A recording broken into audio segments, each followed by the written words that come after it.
মাদারীপুর সদর উপজেলার প্রতিপক্ষের হামলায় আপন দুই ভাই সহ ৩ জন নিহত হয়েছেন। আহত হয়েছেন ১০ জন।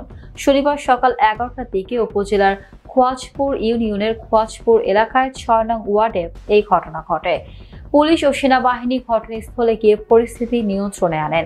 এ সময় ঘটনাস্থল থেকে ৩ জনকে আটক করেছে পুলিশ।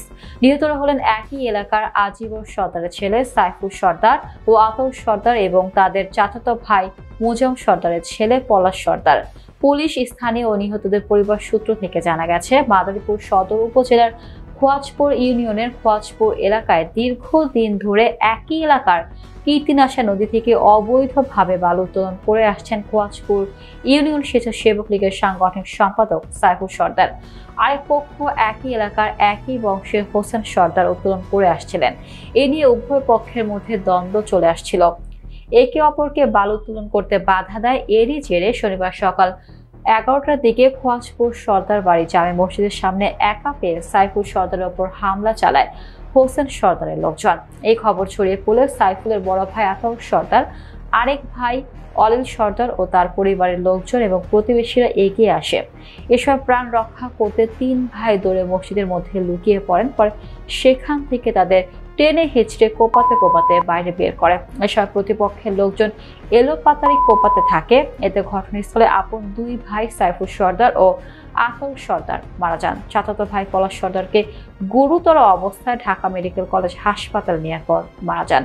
পলাশ সর্দারের মৃত্যুর বিষয়টি নিশ্চিত করেন ঢামেক পুলিশ ফাঁড়ির উপপরিদর্শক মোহাম্মদ মাসুদ বলেন, নিহতের মরদেহ ময়নাতদন্তের জন্য হাসপাতাল মর্গে রাখা হয়েছে। এখানে বালির ব্যবসা, নরমালি বালির ব্যবসা এবং অন্যান্য কিছু ব্যবসা সংক্রান্ত বিষয়ে এখানে শাহজাহান মতিন গ্রুপ এবং সাইফুল গ্রুপ, এই দুই গ্রুপের মধ্যে সংঘর্ষ হয় এবং আমরা যেটা দেখতে পেয়েছি সেটা সাইফুল গ্রুপের, তারা সাইফুল এবং আতাউর মতির এবং শিকদার গ্রুপের আক্রমণে তারা 2 জন নিহত হয় এবং আরো একজন গুরুতর অবস্থায়, তাদের এক ভাই অলি গুরুতর আহত অবস্থায় এখন হসপিটালে ভর্তি আছে। এই মুহূর্তে এর প্রতি সংবাদ, আমাদের অপরাধীদের ধরতে, যারা এই ঘটনার সাথে সংশ্লিষ্ট এবং হত্যাকাণ্ডের সাথে সংশ্লিষ্ট, তাদের ধরতে আমাদের অভিযান আমরা চালিয়ে যাচ্ছি। মারা গেছে কে?